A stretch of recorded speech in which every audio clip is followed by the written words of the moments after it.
तो भारतीय जनता पार्टी की सरकार दिला सकती है, नरेंद्र मोदी के नेतृत्व वाली सरकार दिला सकती है। इसलिए मैं अपील करना चाहूंगा इस मंच के माध्यम से कि आने वाला चुनाव आग्रह के साथ अपनी बात समाप्त करता हूं। आप सारे लोगों को मेरा नमस्कार। जय हिंद, जय झारखंड। आदरणीय ब्रज बिहारी जी, आदरणीय राजमोहन जी,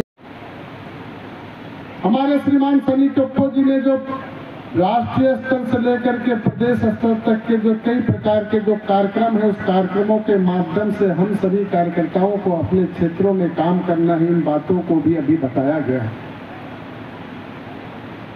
इसके निमित्त में मुझे और कुछ भी विशेष बताने और बोलने की कोई भी बात रह नहीं गया है। फिर भी हम सब लोग आज सिर्फ और सिर्फ अपने संगठन की अंतिम इकाई बूथ तक को कैसे मजबूत करेंगे, उसके लिए क्या क्या करना है, इन्हीं बातों की चर्चा कर रहे हैं। और इसी बात को भी मैं केवल और केवल दोहराने का काम अभी मैं कर रहा हूं। जैसा कि पार्टी में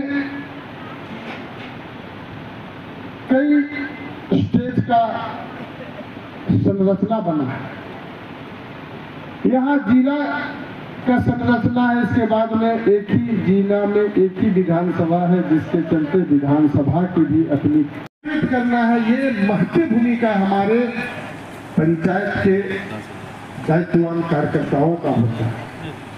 फिर जो है बूथ के कमेटी के अंदर ही हमारा पन्ना प्रमुख है, और वो पन्ना प्रमुख का दायित्व है कि अपने पन्ने में पढ़ने वाले 10 या 12 परिवार होता है, इस परिवार में पहुंच जाते हैं, 5-5 परिवार का के यहाँ संपर्क करते हैं।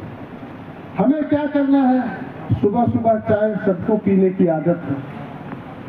हम सब लोग जो है सुबह में चाय पीने के बहाने गए, 15 मिनट उनके साथ बैठे, चाय पिए, और हम जो है हमारे देश के यशस्वी प्रधानमंत्री जी जिस प्रकार से जो है को लेकर अपनी ओर से जो परिभाषा गढ़ी जा रही है उसी से संबंधित है, और उस विषय को लेकर हमारे बीच में लोहरदगा लोकसभा के प्रत्याशी एवं राज्यसभा के सांसद माननीय श्री समीर उरांव जी उपस्थित हैं।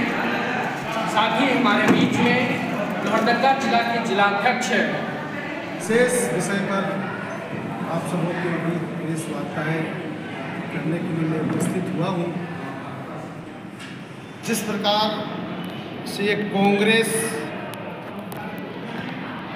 के लोगों ने चोरी भी करता है और सीना जोरी भी करता है। आज़ादी के 65 वर्षों तक लगातार इस देश के अंदर शासन करने का काम कांग्रेस के लोगों ने किया है। आप सब लोगों को मालूम है कि पिछले कालखंडों में जिस प्रकार से 2G स्पेक्ट्रम घोटाला, ये जो है कॉमनवेल्थ है, और इस प्रकार से देश के 12 लाख करोड़ लूटे, फिर भी अपना इनकम टैक्स ये लोग जमा नहीं किए। और ये लोग बार बार जो है ये कहता रहा है कि हमारा अकाउंट फ्रीज हो गया है, हमारा बाकी चीज़ें को फ्रीज कर दिया गया है। ऐसा कहते हुए इतने इनकम करने के बाद में इनकम टैक्स ये नहीं जमा करना। और तो और इनकम टैक्स के मामला में इन लोगों को, कांग्रेस के नेताओं को सुप्रीम कोर्ट के माध्यम से भी फटकार दिया गया। इसके बावजूद भी ये लोग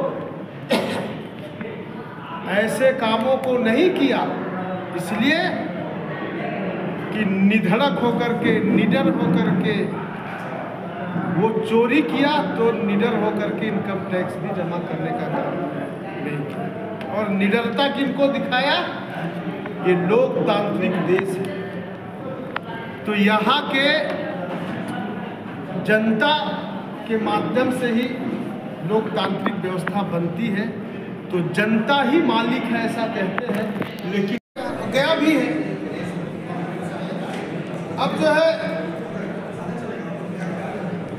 कांग्रेस अपने कृत्य से सिर्फ जनता को गुमराह कर रही है, पकड़ा गई है, फंस गया है। अब हमारे मोदी जी जो है जनता के हित के लिए कितने प्रकार के गरीब कल्याण योजनाएं प्रारंभ किया है और देश को जो है आत्मनिर्भर बनाने के लिए चले हैं, स्वावलंबी बनाने के लिए कार्य कर रहे हैं। इस देश को जो है जिस प्रकार से कांग्रेस के लोगों ने जो है तोड़ने का काम किया था, उसको जो है जोड़ने का काम किया है और एक भारत श्रेष्ठ भारत की ओर आगे बढ़ रहे हैं और दुनिया के अंदर जो है यह देश सर्वोच्च स्थान पर स्थापित हो। इसलिए जो है आज़ादी के 100वें वर्ष जब पूरा हो जाता है 2047 में, उस समय इस देश को संपन्नता की ओर बढ़ा करके स्थापित करना है। इस उद्देश्य से हमारे प्रधानमंत्री जी कार्य कर रहे हैं। तो इनके पास कोई विषय नहीं रह गया है, तो वही खिस्सा गुमराह में नहीं। अब मोदी जी के युग में बहुत सारे युग आए, अपने अपने युग में बहुत सारी चीज़ें हुए, कई घटनाएं हुए, कई परिवर्तन हुए। हम जो है उसको धार्मिक दृष्टि से त्रेता युग से लेकर के कई प्रकार के युग की बातें करते हैं, लेकिन मेरे समझ से मैं अभी समझता हूँ कि इस देश के अंदर अभी जो है मोदी युग आ गया है। ये मोदी युग में ये सारी चीज़ें बिल्कुल सर्वोच्च स्थान पर पदस्थापित होगा। इस काम को कोई अब रोक नहीं सकता है। इसलिए ये कांग्रेस के लोग जो लोकतांत्रिक दुहाई दे करके इस यात्रा को रोकना चाहता है, मैं आप सबों के माध्यम से बताना चाहता हूँ कि उनकी यात्रा रुक गई है। आगे इसकी यात्रा बढ़ ही नहीं सकता है। इसलिए जो है बैठे बैठे हमारी यात्रा को रोकना चाहता है। बूथ स्तर से ऊपर के कार्यकर्ताओं का कार्यकर्ता सम्मेलन संपन्न हुआ। हम भारतीय जनता पार्टी के कार्यकर्ता 365 दिन पार्टी के कार्यकर्ताओं के साथ अपने क्षेत्र के जनता के लिए चाहे संगठनात्मक संरचनाओं के आधार पर कार्यक्रम हो या तो चुनाव के समय में चुनावी कार्यक्रम को करना हो, हम कार्यकर्ता के माध्यम से करते हैं। हमारी पार्टी कार्यकर्ता आधारित पार्टी है, नेता आधारित नहीं है। इसलिए नीचे के स्तर के कार्यकर्ताओं के साथ हम विमर्श करते हुए आगे बढ़ते हैं। जिस प्रकार से हमारे पार्टी ने कहा है कि हमारे पार्टी में सार्वजनिक विचार और सार्वजनिक मूल्य, तो हम इस चुनाव के समय में कैसे सार्वजनिक रूप से विचार करें, योजना करें और निर्णय लेकर के उस प्रकार से योजना के आधार पर हम इस चुनाव में अपने बूथ का अंतिम मतलब संगठन का अंतिम इकाई बूथ है और बूथ केंद्रों तक हम कैसे वहाँ के हमारे आवाम को, हमारे लोगों को, हमारे भाई बहनों को भारतीय जनता पार्टी के द्वारा जो है केंद्र में जो शासन चल रहा है उसके नेतृत्व करता प्रधानमंत्री आदरणीय नरेंद्र भाई मोदी जी ने गरीब कल्याण योजनाओं को कैसे इस धरती पर जनता के लिए समर्पित किया है, इस बात को बताते हुए हमारा जो है स्ट्रेटेजिकल जो इलेक्शन ओरिएंटेड प्रोग्राम, इन प्रोग्राम को कार्यकर्ताओं के माध्यम से हम जो है शेयर करते हुए, योजना करते हुए हम वहाँ पर काम करेंगे। उन्हीं बातों की चर्चा यहाँ पर निश्चित रूप से हमारा कार्यकर्ता कोई किंतु परंतु नहीं, कोई लाग लगाव नहीं, वो किसी भी प्रकार का गुमराह नहीं,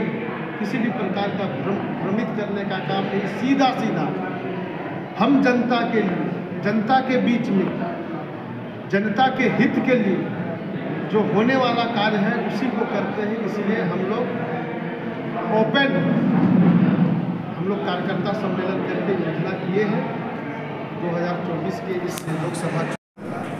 अगर सोच और इशूज और कार्य करने की जहाँ तक बात है, हमारे देश के यशस्वी प्रधानमंत्री जी ने अभी पिछले 15 नवंबर को विकसित भारत संकल्प यात्रा का कार्यक्रम प्रारंभ किया। उस समय उन्होंने कहा है कि देश के अंदर जितने भी प्रकार के जो है कार्य करने होंगे, जितने भी जो है इशूज है, जितने भी प्रकार के जो है विकास की योजनाएं हैं, उन योजनाओं को हम जो है पूरा गारंटी देते हैं। इसलिए मोदी की गारंटी का यह बात के साथ मोदी जी ने कहा है कि सारी चीज़ों को हम पूर्ण करेंगे। और मोदी की गारंटी का गारंटी हम लोग जो है यहाँ से अवसर मिलता है तो गारंटी करते हैं कि उनके द्वारा जितने भी प्रकार के जो विकास के काम को करने हैं, उस काम को करने में हम लोगों की सक्रिय भूमिका होगी। और प्रमुख रूप से हम कहें तो हमारे इस लोहरदगा लोकसभा के क्षेत्रों में रेल का लाइन लोहरदगा जिला में अभी पूर्ण हो गया है, पहले से ही है लेकिन अभी पूर्ण हो गया, इसलिए कहेंगे कि यह राजधानी जैसी गाड़ी भी अब यहाँ रुकना प्रारंभ हो गया है। और लोहरदगा से आगे निश्चित रूप से पलायन है, मैं स्वीकार करता हूँ। मैं भी गांव का रहने वाला हूँ और जहाँ पर संसाधन विहीन है वैसे गांव से मैं आता हूँ, इसलिए इस बात का दुख और दर्द मैं समझता हूँ।